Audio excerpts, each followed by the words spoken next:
Okay, good morning in this case. What I'm going to do is I'm going to go through 2023 March question paper 12. So this is the last in our set of 2023 papers, and like all the others, we'll start at the bottom. Okay, so question 30. Now you can probably see a pattern developing here now. Current account balance of payments is generally asked as the last question. You'll generally have an exchange rate question as 28 or 29, and you'll have PPC or basic economic problem question 1, question 2, etc. So you can organize your study more efficiently by categorizing them also. Okay, so table shows information from a country's current account balance of payments. What is the country's current account balance? Okay, so the first thing we need to do is we need to understand what are their components. So what is the formula for calculating it, which is actually done in a previous question. If you want to look back over it, it came up in 2023 also. So the formula is balance of goods, balance of services. Now there might be a different name for them in the book. Primary income plus secondary income.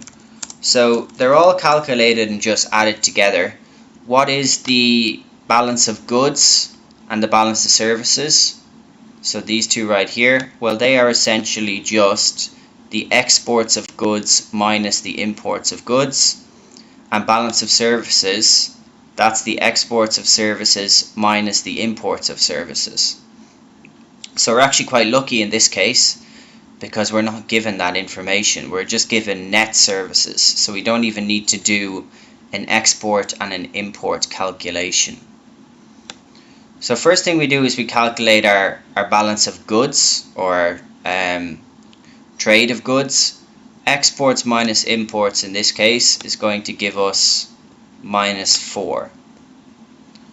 Plus 5 for net services because we don't have to calculate it. And we're at a current balance so far with our balance of trade in goods and services as plus 1. 1 minus 16 will give us a current account balance of minus 15 billion. So this is a relatively simple question because all we need to recognize exports minus imports.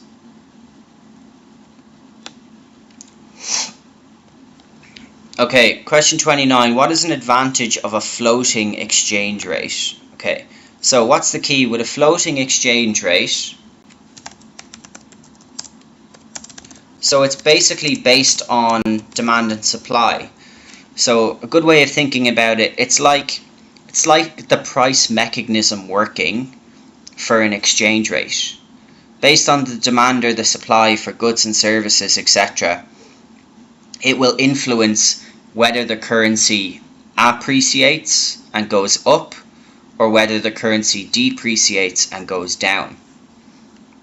So one of the things about it is that it's not going to create certainty for firms. Now why is that?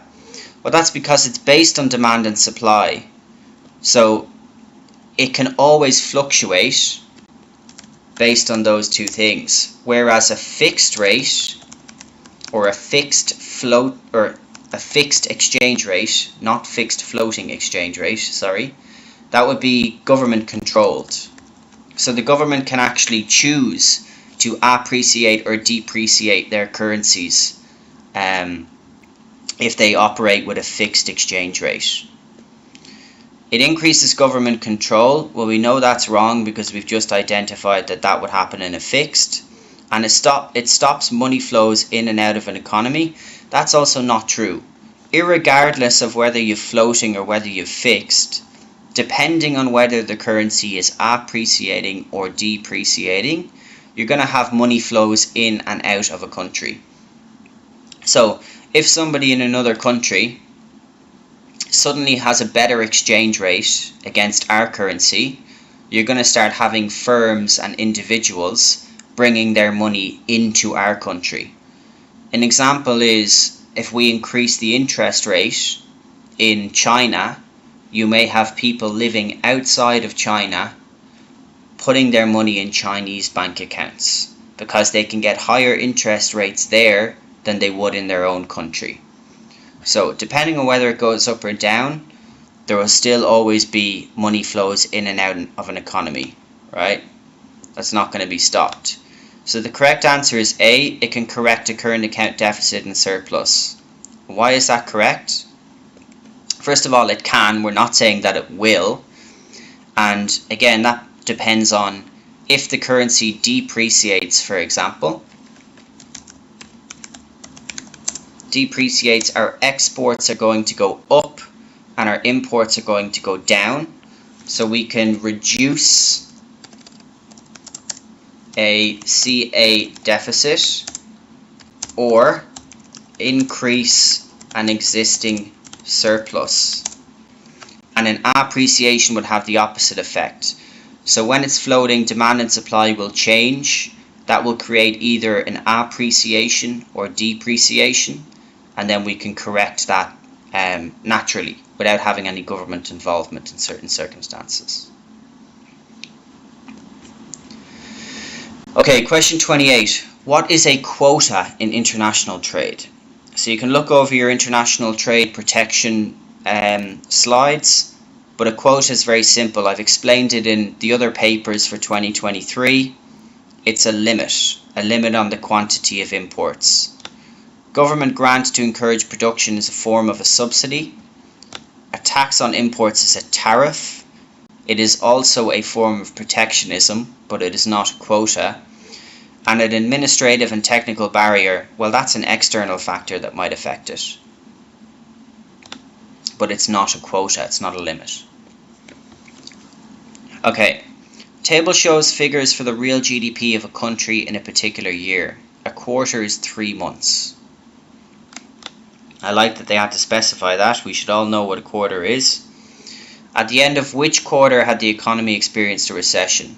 Okay, so our definition of a recession, if people can't remember, it's a period of 6 months consecutively where real GDP is decreasing. Okay, so once we know that definition, we should be very easily able to answer this question. Quarter 1 to quarter 2, it goes up, so it's definitely not going to be from there. Quarter 2 to quarter 3, it goes down, and quarter 3 to quarter 4, it goes down. Because it is 2 consecutive quarters, 6 months would be 2 quarters, right?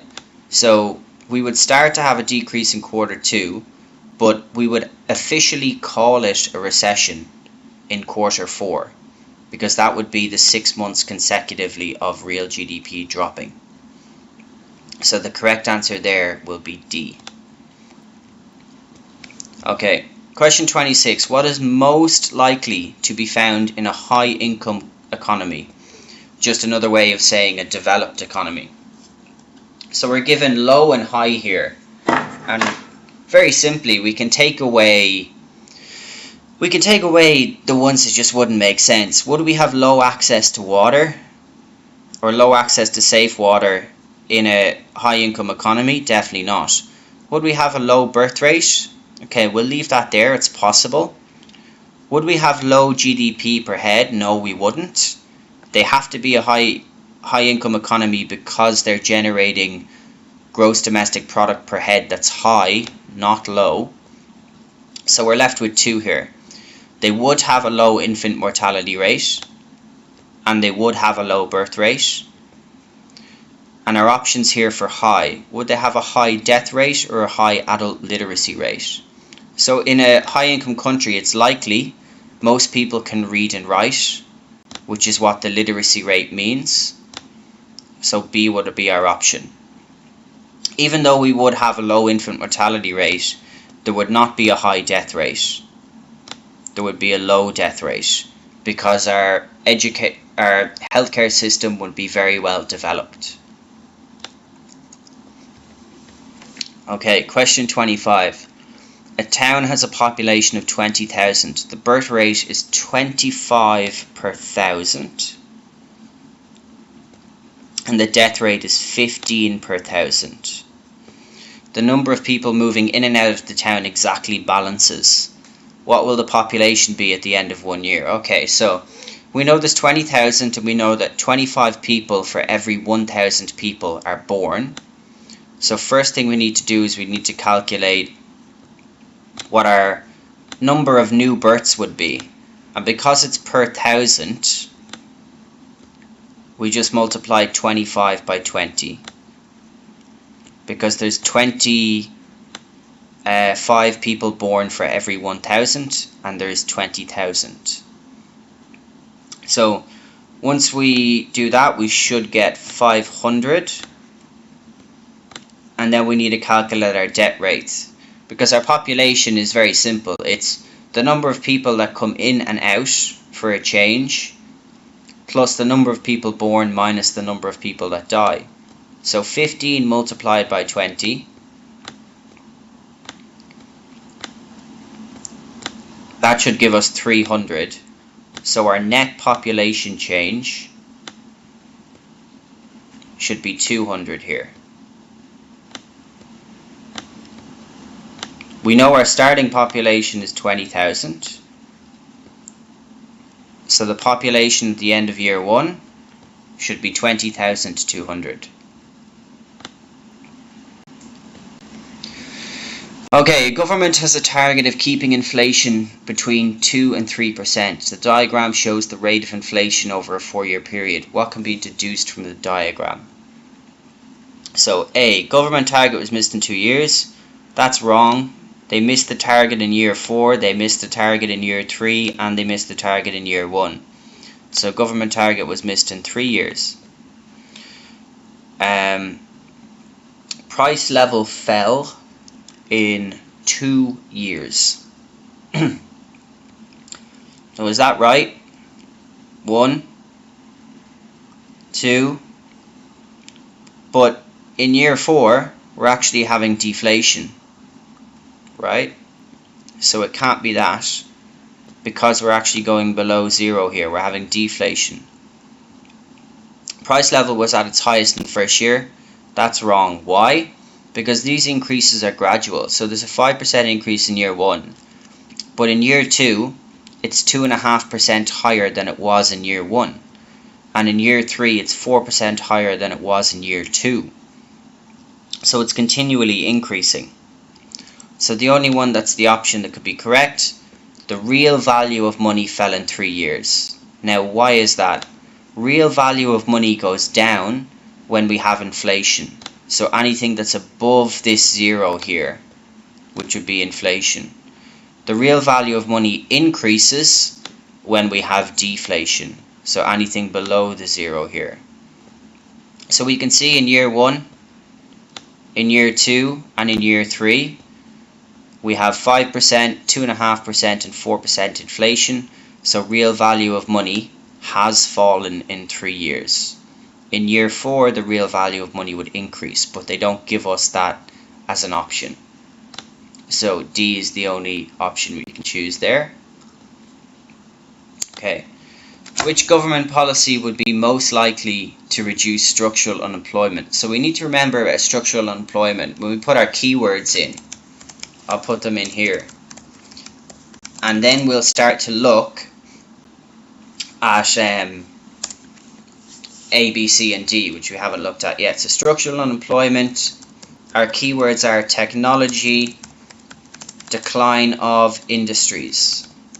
Okay, so it's basically technology replacing jobs like AI, etc. Or it could be decline of an industry due to changes in consumer behavior. So the coal industry and coal mines are being replaced by different sources of energy. So how do we fix that? We need to fix that using supply side policies. Okay.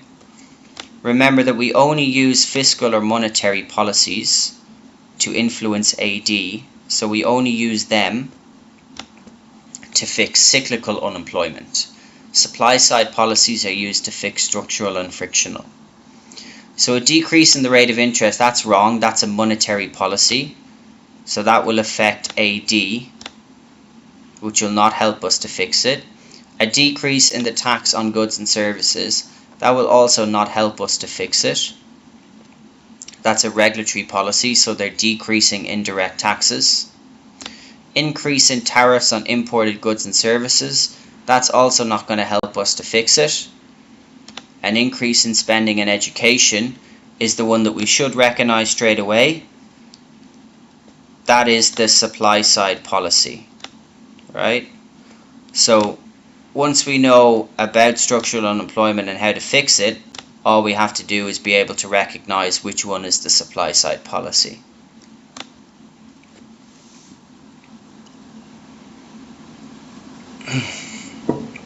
Okay, as a country develops economically, what is most likely to happen? So basically they're saying here, as a country gets richer, what is likeliest to happen? I'm not going to spend too long on this. There'll be an increase in the birth rate or an increase in the death rate. They're both wrong. Birth rate is likely to go down as more people are focusing on their careers, and the death rate is likely to come down as healthcare gets better and as people have more money to access healthcare services. Occupational mobility will be increased as a country develops because people will be more skilled and more educated, so they can change between jobs much easier. The likeliest one to happen is that there'll be an increase in productivity. Okay, because we know that our real GDP is going to increase as an economy develops. Okay, question 21. The table shows taxes as a percentage of GDP for 4 countries. From this information, which country had the highest percentage of direct taxation? Okay, direct taxation, what is it? It's income tax and corporation tax. Okay, they're the 2 types of direct taxation. So if we look here, that means that we're only looking at income tax and tax on business profits. We can completely ignore this area over here. So then it becomes very simple. We just have to add these up. A would be 26, B would be 29, C would be 30, and D would be 28. So because for C, 30% of their tax system is based on direct taxation, that would be the highest. So once you know what direct taxation are, or what the types are, it's really easy to calculate. It's just simple adding. Okay, in the past, governments have adopted policies to try and end a recession in their country and increase economic growth. What combination of policies is most likely to achieve this? So again, straight away we should know here, end a recession and increase economic growth. We're going to have to try, or they will be trying, to move AD to the right. So what are they going to use? They're going to use either expansionary fiscal policy or expansionary monetary policy. And I'll give you just a quick insight into these. Expansionary monetary policy, they would move interest rates down and they would loosen credit regulations and they would increase the money supply. Expansionary fiscal policy, remember, is taxes and government spending. So if we put that and we look at our question, we can see lower taxes and increased government spending is B. And that is, they've given us how they're doing it is they're using expansionary fiscal policy. So just be aware, it could be expansionary monetary as well, because they will both look to shift AD to the right, helping us to increase our economic growth. Oh, and here we go. Question 19. That was lucky. What is the likely income of an expansionary monetary policy? Hey, they don't tell us the type of policy they're using. Would we have wage rises? No. Price fall as total supply exceeds total demand? No. Borrowing by consumers fall? Nope. So prices would be likely to rise. Firms would expand to meet higher consumer demand. Now why is that? Because if we draw an AD and AS diagram and we shift AD to the right, we can see our real GDP would increase slightly in this case, and our price level, I just move these across here, would increase. Right? So things would likely get more expensive, prices would not go down. Wages would not necessarily increase due to a lower rate of inflation. You may get higher wages, but inflation will not be low, it may be high. Firms expand to meet higher consumer demand. Well, as GDP goes up here, so from here across on our real GDP line, well then firms are going to have to take on more workers and they're going to have to get bigger because consumers will want to buy more products. Okay. Question 18. What is deflation? Deflation is a fall in the price level. Price level is calculated from using the consumer price index. Inflation and deflation, the last chapter of Unit 4, your definition is in there. All you have to do is learn that.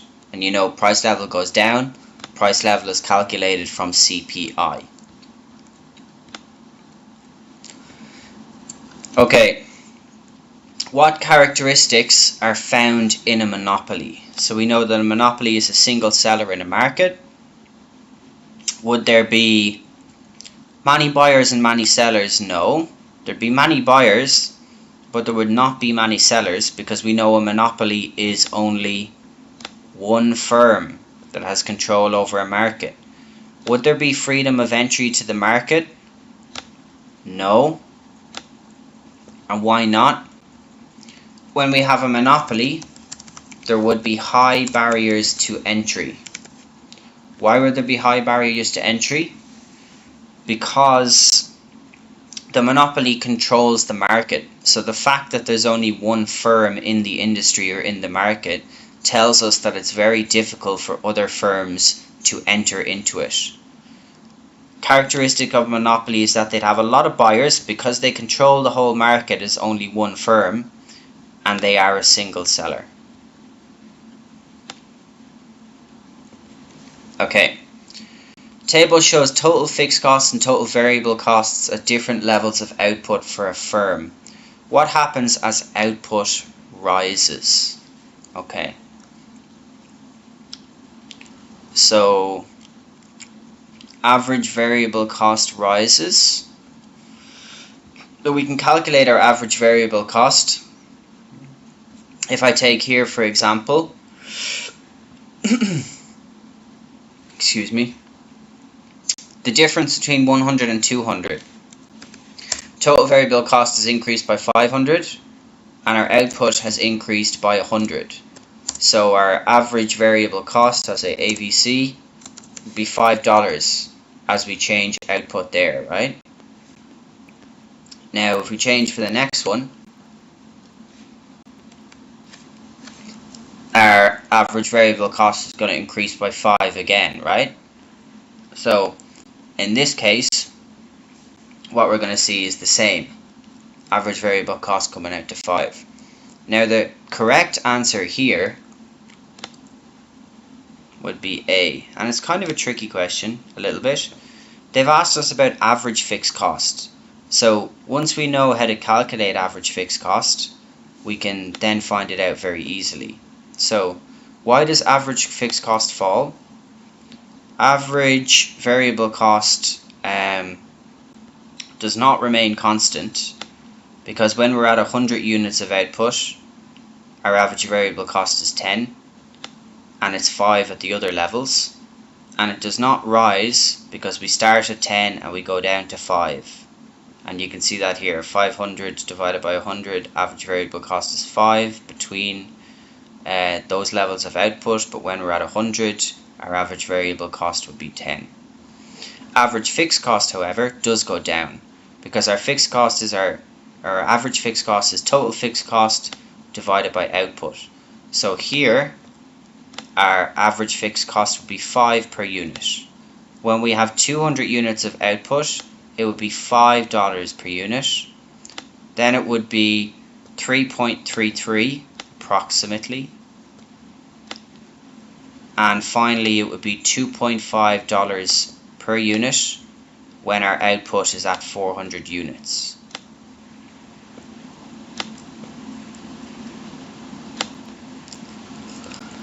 Okay, question 15. What will happen to a firm that expands to take advantage of economies of scale? So what we have to know is just the definition of economies of scale, and that's very simple. Economies of scale, which we should all know by this stage, is their average cost, so let's just say COP, average cost of production goes down as they expand or as they get bigger. So we know straight away there that's going to be A. B, that would not be economies of scale, that would be diseconomies of scale. Diseconomies of scale is where their average cost of production goes up, not down. And profits will decrease, or price of the firm's products will increase. Not true. Price of the firm's products may decrease because they can reduce their cost of production. So they can make themselves more competitive by selling at a lower price. And their profits are likely to go up because their profit margin will increase. As they can produce stuff that's cheaper, every time they collect revenue, they're collecting a higher percentage of profit as their revenue. Okay, question 14. What is not a benefit of trade union membership? So what do trade unions do? Well, they basically lobby employers trying to get the best deals for their workers. So would they achieve higher wages for workers? Yes, they would. Would they improve health and safety standards at work? Yes, they would. Would they provide support to workers when they're being made unemployed? Yes, they would. But would they individually negotiate a higher rate of interest on a bank loan for workers? No. Only when it's involved with the employer would the trade union be involved. The negotiating of the bank loan, that's up to the individual worker themselves. It's nothing to do with their job. So achieving higher wages for workers, why is that to do with the employer? Because they would be negotiating directly with the employer. Providing support to workers when they're being made unemployed, if they lose their jobs, that is also one of their functions. They help to support them with payments, etc. And they would improve health and safety standards by negotiating with the employer as well. Okay, what would likely happen if a government, within a country, if its government granted more work permits to doctors coming from other countries? Okay, well this is pretty simple. What would happen is that the supply of doctors here would go to the right, yeah? Now why would this happen? Because we have a certain number of doctors in our country and it takes them a long time to qualify, etc. So we may be waiting a long time for there to be an increase in the supply of doctors. But if we start in China, if we start to let people or doctors from Myanmar come in to work in China, that's going to increase the number of doctors that we have working here. So it will increase the supply of doctors. What's it likely to do? Is it likely to increase their salaries? Under very specific circumstances, it may. Okay? Under very specific circumstances. Will it increase productivity of doctors? Okay, it's quite possible. That depends on how productive those are, but not necessarily. It will just increase the supply of them. Will it increase the demand for doctors? Well, it's not going to be a factor that would shift demand, but it may work in an extension in demand. But remember, that's not an increase, that's a movement along. Okay, the graph shows the supply of labour in 4 occupations. Which graph shows that people prefer leisure to work above a certain income? Okay, so let's go here. How do we test this? So what we need to do is we just need to put in a wage rate. Very simple, draw a line across and let's see, does the quantity of labour go left, i.e. it goes down, or does it go right, i.e. it goes up? So in the first one here, when we go up near the top of the wage rate from the middle, we can see that the quantity of labour would increase. So people would prefer to work instead of their leisure time in A. In B, it's the exact same. Because the supply of labour is perfectly inelastic, people would prefer, or the same amount of people would work. It would not move left and it would not move right. So the same amount of people would still want to have the job, irregardless of whether the wage rate is here or if the wage rate is here. Okay, here for C shows that people above a certain income, so because it's perfectly elastic, we can't change the income at all, so we can't go up or down, or we will lose all of the quantity of labour that's available here. So because we're told that it's above a certain income, C would not be correct in this instance.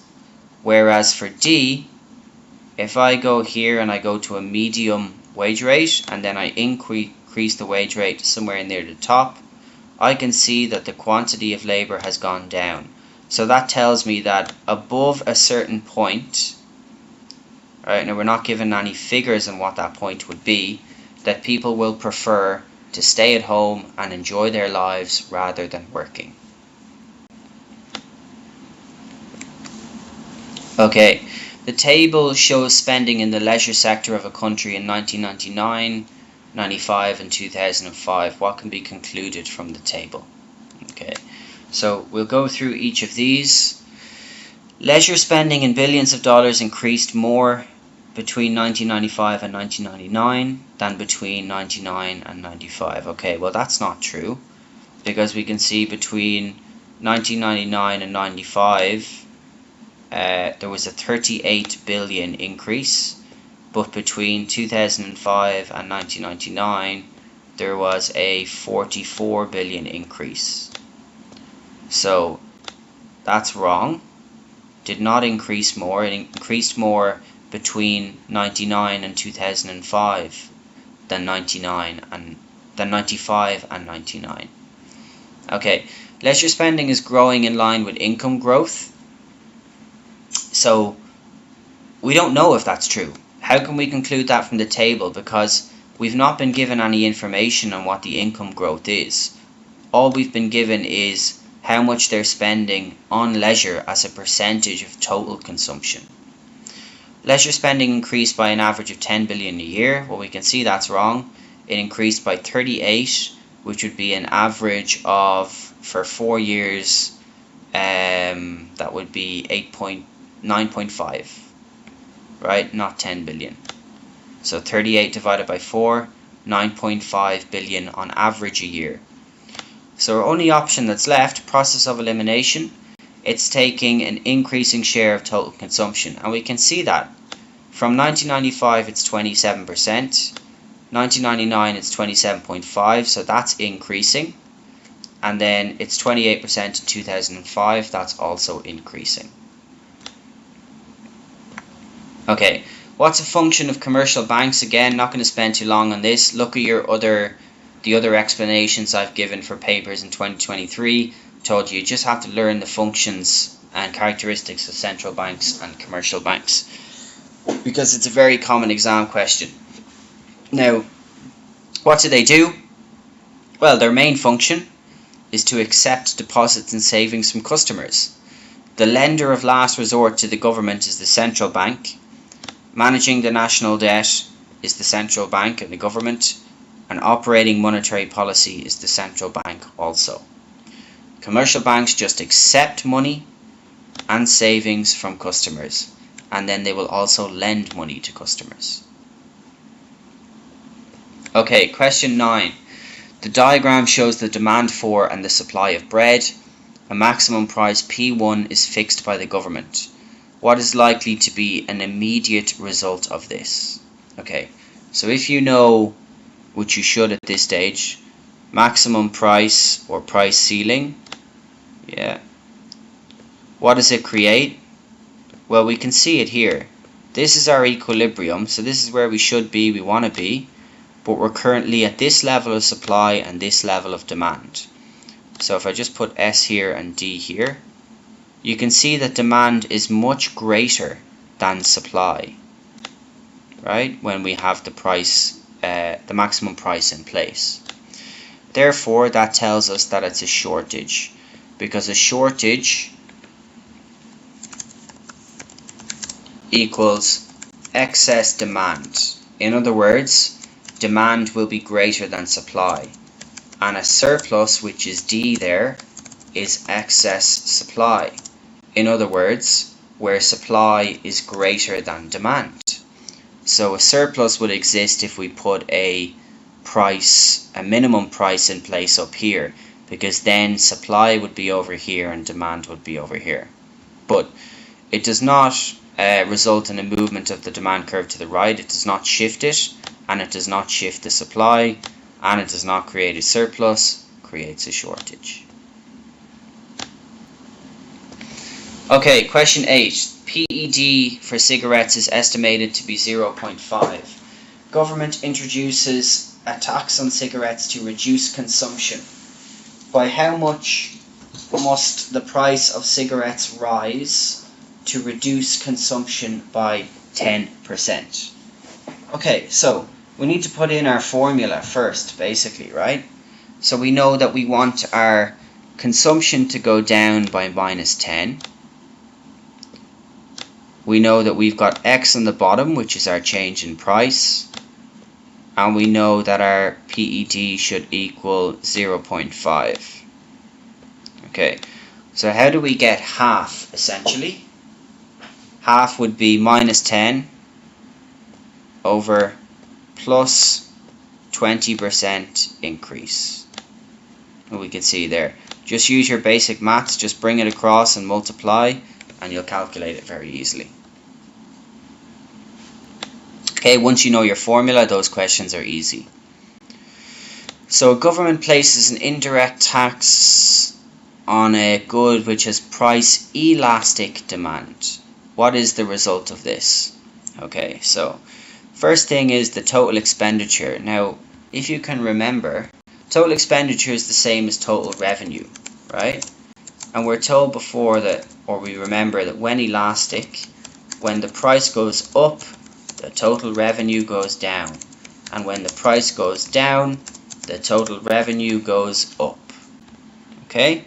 So, we should remember that that's also been stated in other papers for 2023. I've gone through that. What happens when we put an indirect tax on a product? Supply curve will shift to the left. And if we draw a demand and a supply curve, we can see that when supply shifts to the left, the price of the product goes up. So we know that total revenue has to go down. So we can get rid of C and we can get rid of D. And after this, it's just basic PED stuff. The quantity demanded of the good has to decrease, right? Because QD or PED is also very similar. It's price up, demand down. Price down, demand up. So we know that we're raising the price, right? We call that our inverse relationship for PED. In class, you might have seen me do it like this. I put in a plus minus sign, and that's how we explain the inverse relationship, which is what it's called. Okay.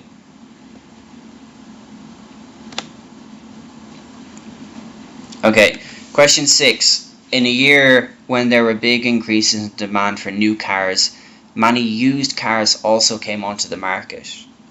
Okay, so we're starting at E, and we are told there were big increases in demand for new cars. So what does that mean? That means that demand is going to shift to the right, because they've told us there's big increases, right? So for new cars, if we take our original demand and move to the right, we know that Y is going to be our new equilibrium.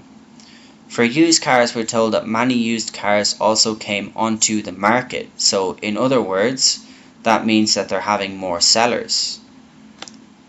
So that must mean that supply has shifted to the right.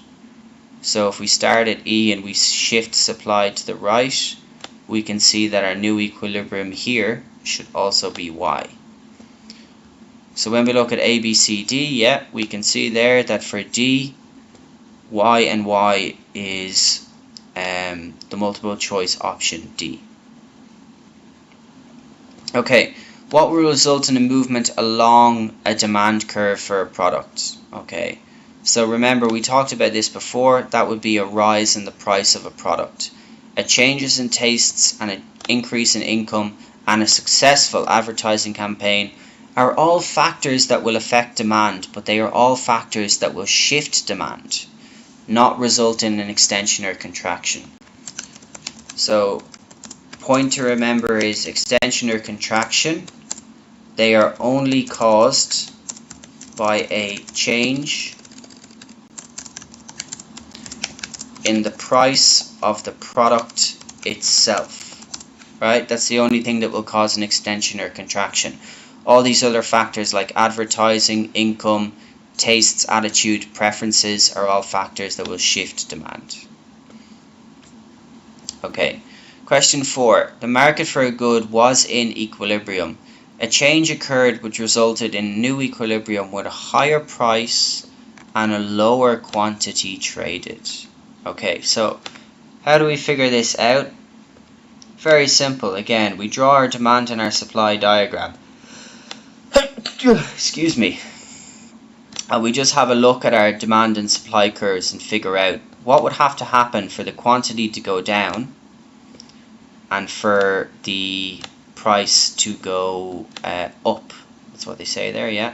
Price up, quantity down. Okay, so we can see here what has to happen is that we must have had a shift to the left in demand, because when we shift demand to the left we can see that we will now have Q1, which is further to the left than Q, so quantity has gone down and the price of the product has gone down. Oh, but sorry, that's wrong, isn't it? Because they told us the price of the product goes up. So if we shift supply to the left, that is what we will see. Price of the product will go up, and we're still at Q1 there, but we're at a higher price level. Okay, so we know that the supply curve must have moved to the left. So why did I show you with the demand shift to the left there? Test it out every time. Just draw it, shift demand and supply if you can't remember which ways they're moving, until you can see the quantity demanded and the price changing the way that they've asked in the question. Okay, a student defined opportunity cost as the alternative given up when a course of action is followed. Why is this definition inadequate? So why is the definition not right? They don't stress the next best alternative. Now you can test that yourselves. The definition of opportunity cost, which we should know, is in chapter 3 on my slides. Okay, diagram shows the choices for an individual between leisures and earnings. What is the opportunity cost? So what is it that we're giving up for moving from Y to X? Okay, so we need to see what we're giving up. In other words, when we're at X, which is higher? So our hours of leisure are higher because we have 12 hours of leisure, and when we move to Y, we now only have 8 hours of leisure. right? But what else are we giving up? Our earnings at X were 60 and our earnings at Y are now 80. So we're not really giving up anything there, are we?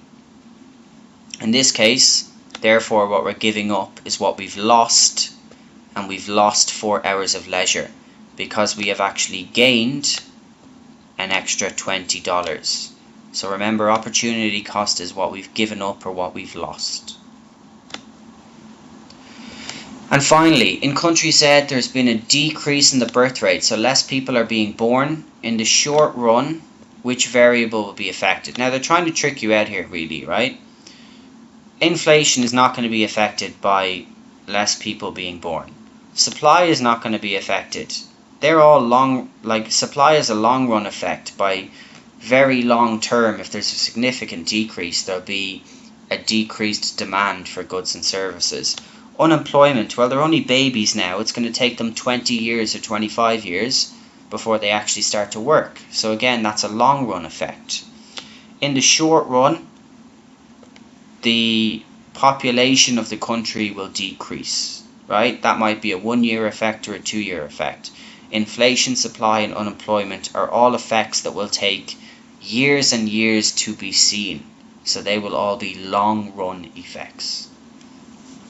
Okay, thank you for listening. I hope this was useful.